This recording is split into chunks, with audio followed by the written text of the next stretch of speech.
सुंदर के मन में ऐसी कश्मकश पहले शायद कभी नहीं हुई थी। वो अपने ही ख्यालों में उलझ कर रह गया था। सुंदर बचपन से ही ये सुनता आ रहा था कि औरत घर की लक्ष्मी होती है। जब वो पत्नी बनकर किसी मर्द की जिंदगी में आती है तो उस मर्द की किस्मत ही बदल जाती है।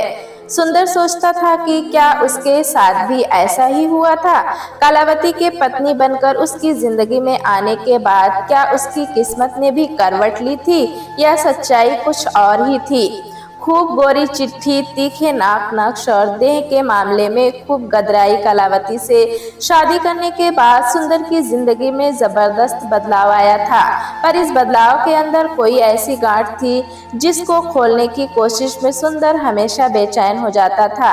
एक फैक्ट्री में क्लर्क के रूप में 8,000 रुपये महीने की नौकरी करने वाला सुंदर अपनी माली हालत की वजह से खाते पीते दोस्तों से काफी दूर रहता था। सुंदर अपने दोस्तों की महफिल में बैठने से कतराता था। उसके कतराने की वजह थी पैसों के मामले में उसकी हल्की जेब। सुंदर की जेब में आमतौर पर इतने पैसे ही नहीं होते थे कि वो दोस्तों के साथ बैठकर किसी रेस्टोरेंट का मोटा बिल चुका सके। लेकिन शादी हो जाने के बाद अचानक ही सब कुछ बदल गया था।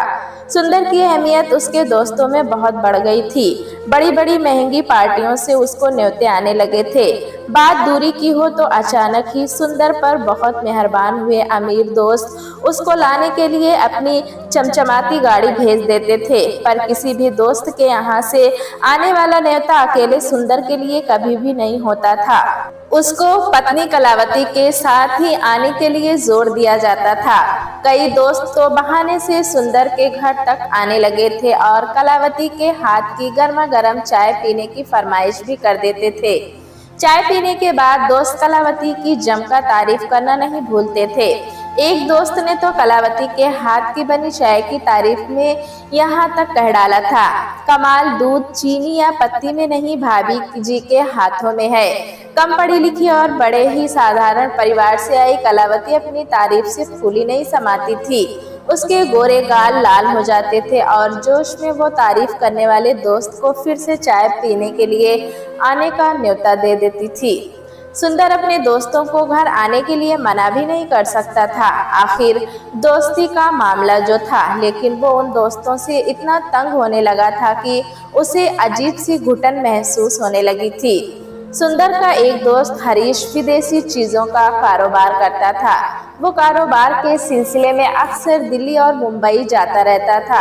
वो उम्र में सुंदर से ज्यादा होने के बावजूद अभी भी कुंवारा था। हरीश काफी शौकीन किस्म का इंसान था, दोस्तों की मंडली में सबसे ज्यादा रुपए खर्च करने वाला भी। हरीश जब कभी सुंदर के घर उससे मिलने जाता था तो कलावती के लिए विदेशी चीजें तोहफे में ले जाता था।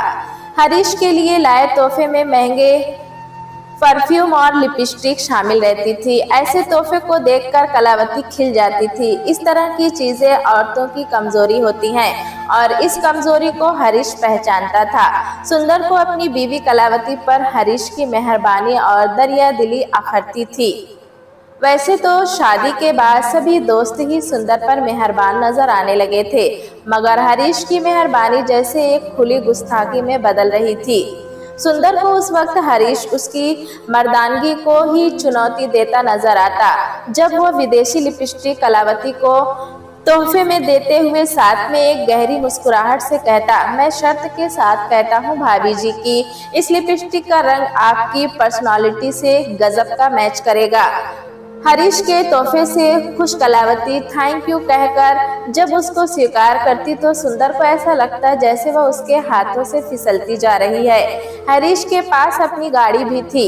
उसकी गाड़ी में बैठते हुए कलावती की गर्दन जैसे शान से तन जाती थी। कलावती को गाड़ी में ड्राइवर के साथ वाली सीट पर बैठना अच्छा लगता था, इसलिए वो गाड़ी की अगली सीट पर हरीश के पास ही बैठती थी। मजबूरन सुंदर को गाड़ी की पिछली सीट पर बैठकर संतोष करना पड़ता था। शहर में जब कोई नई फिल्म लगती थी तो हरीश सुंदर से पूछे बिना ही 3 टिकटें ले आता था, इसलिए मना करने की गुंजाइश ही नहीं रहती थी। जब कलावती फिल्म देखने के लिए तैयार होती थी तो मेकअप के लिए उन्हीं चीजों को खास तौर पर इस्तेमाल करती जो हरीश उसे तोहफे में देता रहता था। सिनेमा जाने के लिए जब कलावती सज धज कर तैयार हो जाती तो बड़े बिंदास अंदाज में हरीश उसकी तारीफ करना नहीं भूलता था। वो कलावती के होठों पर पुती लिपस्टिक के रंग की खास तौर पर तारीफ करता था। यह देखकर सुंदर एक बार तो जैसे अंदर से उबल पड़ता था, मगर यह उबाल बासी कड़ी में आए उबाल की ही तरह होता था। सिनेमा घर में कलावती सुंदर और हरीश के बीच वाली सीट पर बैठती थी। उसके बदन में से निकलने वाली परफ्यूम की तीखी और मादक गंध दोनों के ही नथुनों में बराबर पहुंचती थी। परफ्यूम की गंध ही क्यों, बाकी सारे एहसास भी बराबर ही होते थे।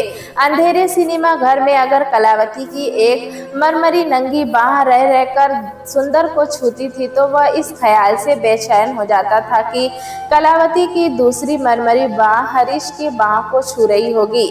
सिनेमा घर में हरीश दूसरी गुस्ताखियों से भी बाज नहीं आता था। सुंदर से कानाफूसी के अंदाज में बात करने के लिए वो इतना आगे को झुक जाता था कि उसका चेहरा कलावती के उभारों को छू लेता था। जब सुंदर उस दौर से गुजरता तब मन में इरादा करता कि वो खुले शब्दों में हरीश को अपने यहाँ आने से मना करेगा, पर बाद में वो ऐसा कर नहीं पाता था। शायद उसने ऐसा करने की हिम्मत नहीं थी। वो शायद बुज़दिल था। हरीश की हिम्मत और बेबाकी लगातार बढ़ती गई। पहले तो सुंदर की मौजूदगी में ही वो उसके घर आता था, मगर अब वो उसकी गैर मौजूदगी में भी आने जाने लगा था। कई बार सुंदर काम से घर वापस आता तो हरीश उसको घर में कलावती के साथ चाय की चुस्कियां भरते हुए मिलता। हरीश को देखकर सुंदर कुछ नहीं कह पाता था, मगर गुस्से के मारे ऐंठ जाता। सुंदर को देख हरीश बेशर्मी से कहता, इधर से गुजर रहा था, सोचा कि तुमसे मिलता चलूं। तुम घर में नहीं थे तो मैं वापस जाने ही वाला था कि भाभी जी ने जबरदस्ती चाय के लिए रोक लिया। सुंदर जानता था कि हरीश सरासर झूठ बोल रहा था, मगर वो कुछ भी नहीं कर पाता। जो चीज अब सुंदर को ज्यादा डराने लगी थी वो थी कलावती का हाथों से फिसलकर दूर होने का एहसास। कुछ दिन तक सुंदर के अंदर विचारों की अजीब सी उथल पुथल चलती रही, पर हालात के साथ समझौता करने के अलावा उसको कोई दूसरा रास्ता नहीं सूझा था। सुंदर को मालूम था कि उस जैसे साधारण आदमी की सोसाइटी में जो शान अचानक बनी थी वो उसकी हसीन बीवी के चलते ही बनी थी, वरना 5 सितारा होटलों, फार्म हाउसों की महंगी पार्टियों में शिरकत करना उसके लिए एक हसरत ही रहती। एक सच ये भी था कि पिछले कुछ महीनों से सुंदर को इन सब चीजों से जैसे एक लगाव हो गया था। ये लगाव ही जैसे कहीं न कहीं उसे उसकी मर्दानगी को पलीता लगाता था। कलावती भी जैसे अपने रूप रंग की ताकत को पहचानने लगी थी। तभी तो सुंदर के हरीश सरीखे दोस्तों से कई फरमाइश करने से वो कभी झिझकती नहीं थी। देखा जाए तो शादी के बाद कलावती की ख्वाहिशें सुंदर की जेब से नहीं बल्कि उसके दोस्तों की जेब से पूरी हो रही थी। सुंदर को यह भी एहसास हो रहा था कि झूठी मर्दानगी में खुद को धोखा देने से कोई फायदा नहीं। अगर उसका कोई दोस्त उसकी बीवी के होठों के लिए लिपस्टिक का रंग पसंद करता था तो उसके असली माने क्या हो सकते थे। अपनी खूबसूरत बीवी के खोने का डर सुंदर को लगातार सता रहा था। इस डर के बीच कई तरह की बातें सुंदर के मन में अचानक ही उठने लगी थीं। पति की जगह एक लालची इंसान उसके विचारों पर हावी होने लगा। सुंदर को लगने लगा था कि उसकी बीवी वास्तव में खूबसूरत थी और उसके यार दोस्त काफी सस्ते में ही उसको इस्तेमाल कर रहे थे। अगर उसकी खूबसूरत बीवी अमीर दोस्तों की कमजोरी थी तो उनकी इस कमजोरी का फायदा वो अपने लिए क्यों नहीं उठा सकता। इस बात में कोई शक नहीं कि हरीश जैसे अमीर और रंगीन मिजाज दोस्त कलावती के कहने पर उसके लिए कुछ भी कर सकते थे। सुंदर की सोच बदली तो उसकी वो तकलीफ भी कम हुई जो दोस्तों के अपनी बीवी से रिश्तों को लेकर उसके मन में बनी हुई थी। शर्म और मर्दानगी से किनारा करके सुंदर ने मौका पाकर कलावती से कहा, क्या तुमको नहीं लगता कि हमारे पास भी रहने के लिए एक अच्छा घर और सवारी के लिए अपनी कार होनी चाहिए। इस पर कलावती के होठों पर एक अजीब तरह की मुस्कुराहट फैल गई। उसने जवाब में कहा, तुम्हारी 8,000 रुपए की तनख्वाह को देखते हुए मैं इन चीजों के सपने कैसे देख सकती हूँ। कुछ कोशिश करने से सब कुछ हासिल हो सकता है। वो कैसे? अगर हमारी आमदनी का कोई एक्स्ट्रा जरिया बन जाए तो कुछ दिनों में ही हमारे दिन भी बदल सकते हैं। मगर ऐसा कोई जरिया बनेगा कैसे? कलावती ने पूछा। हरीश का काफी अच्छा कारोबार है, अगर वो चाहे तो बड़ी आसानी से हमारे लिए भी कोई आमदनी का अच्छा सा जरिया बना सकता है। एक बेशरम और लालच से भरी मुस्कुराहट होठों पर लाते हुए सुंदर ने कहा था। सुंदर की बात पर कलावती की आंखें थोड़ी सिकुड़ गई। पति उससे जो कहने के लिए भूमिका तैयार कर रहा था उसे वो समझ गई थी। जिस दिन सुंदर ने कलावती से आमदनी का अच्छा जरिया वाली बात की, उसी दिन कलावती काफी रात हुए घर आई। हरीश उसको अपनी गाड़ी से घर के बाहर तक छोड़ने भी आया था। ये शायद पहला मौका था जब हरीश घर के अंदर नहीं आया था। कलावती अकेले ही अंदर आई थी। उसके होठों की फीकी पड़ी लिपस्टिक और बिखरे बिखरे बाल जैसे खुद ही कोई कहानी बयां कर रहे थे। सब कुछ समझते हुए भी सुंदर आज उसे अनदेखा करने के मूड में था। कलावती ने सुंदर को कुछ कहने या सवाल करने का मौका ही नहीं दिया। होठों के एक कोर पर फैली लिपस्टिक को हाथ के अंगूठे से साफ करते हुए कलावती ने कहा, मैंने हरीश से बात की है। वो बिना किसी इन्वेस्टमेंट के ही हमें अपने काम में 10% की पार्टनरशिप देने को तैयार है। इसके लिए मुझे उसके दफ्तर में बैठकर ही कामकाज में उसका हाथ बटाना होगा। हरीश जो भी सामान बेचता है वो सब औरतों के इस्तेमाल में आने वाला है, इसलिए उसको लगता है कि एक औरत होने के नाते मैं उसके कारोबार को बेहतर तरीके से देख सकती हूँ। जब एक्स्ट्रा आमदनी रेगुलर आमदनी की शक्ल ले लेगी तो मैं बेशक नौकरी छोड़ दूंगी। तुमको मेरे इस फैसले पर कोई एतराज तो नहीं? नहीं, बिल्कुल नहीं, सुंदर ने उतावलेपन से कहा। उसके बाद कलावती हरीश के दफ्तर में जाने लगी। कई बार कलावती खुद चली जाती और कभी उसको लेने के लिए हरीश की गाड़ी आ जाती। रात को कलावती अक्सर 9 से 10 बजे से पहले घर नहीं आती थी। कभी रात को हरीश का ड्राइवर घर पर उसे छोड़ने आता था तो और कभी हरीश खुद। कलावती अक्सर खाना भी खाकर ही आती थी। अगर वो खाना खाकर नहीं आती तो घर पर नहीं बनाती थी। सुंदर किसी ढाबे या होटल से खाना ले आता और दोनों मिलकर खा लेते थे। कलावती के रंग ढंग और तेवर लगातार बदल रहे थे। कई बार तो वो रात को घर आती तो उसके मुंह से तीखी गंध आ रही होती थी। ये तीखी गंध शराब की होती थी। कलावती के बेतरतीब कपड़ों और बिगड़ा हुआ मेकअप भी खामोश जबान में बहुत कुछ कहता था, मगर सुंदर ने इन सब चीजों की तरह से जैसे आंखें मूंद ली थी। उसका खून अब जोश नहीं मारता था। जो दोस्त कभी सुंदर को घास नहीं डालते थे, वे अपनी की गई मेहरबानियों की कीमत वसूले बिना कैसे रह सकते थे। अब तो सारा खेल जैसे खुला ही था। एक मर्द अपनी बीवी का इस्तेमाल अपने फायदे के लिए कर रहा था और बीवी सब कुछ समझते हुए भी अपनी खुशी से इस्तेमाल हो रही थी। इस सारे खेल में हरीश भी खुद को एक बड़े और चतुर खिलाड़ी के रूप में ही देखता था। कारोबार में 10% की साझेदारी का दांव खेलकर उसने अपने दोस्त की खूबसूरत बीवी पर एक तरह से कब्जा ही कर लिया था। अब उसको कई बहाने से दोस्त के घर जाने की जरूरत नहीं रह गई थी। वो पति की रजामंदी से खुद ही उसके पास जो आ गई थी। जल्दी ही कलावती अपने बैग में नोटों की गड्डियां भर कर लाने लगी थी।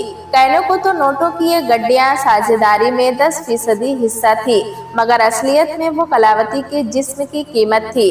दिन बदलने लगे। केवल 1 साल में ही किराए के घर को छोड़कर सुंदर और कलावती अपने खरीदे हुए नए मकान में आ गए। नया खरीदा मकान जल्दी ही टेलीविजन, वॉशिंग मशीन, फ्रिज और एयर कंडीशन से सज भी गया। दूसरे साल में उनके घर के बाहर एक कार भी सवारी के लिए नजर आने लगी। लेकिन इसके साथ ही साथ कलावती जैसे नाम की ही सुंदर की पत्नी रह गई थी। कलावती में घरेलू औरतों वाली कोई भी बात नहीं रह गई थी। अपने पति के कहने पर ही वो पैसा बनाने वाली एक मांसल मशीन बन गई थी। लोग सुंदर के बारे में तरह तरह की बातें करने लगे थे।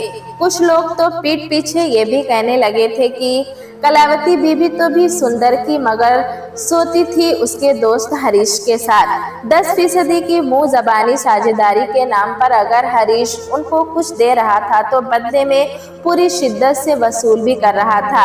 कलावती के मानसिक जिस्म को उसने ताश के पत्तों की तरह फेंट डाला था। सुंदर जब लोगों का सामना करता था तो उनकी शरारत से चमकती हुई आंखों में बहुत कुछ होता था।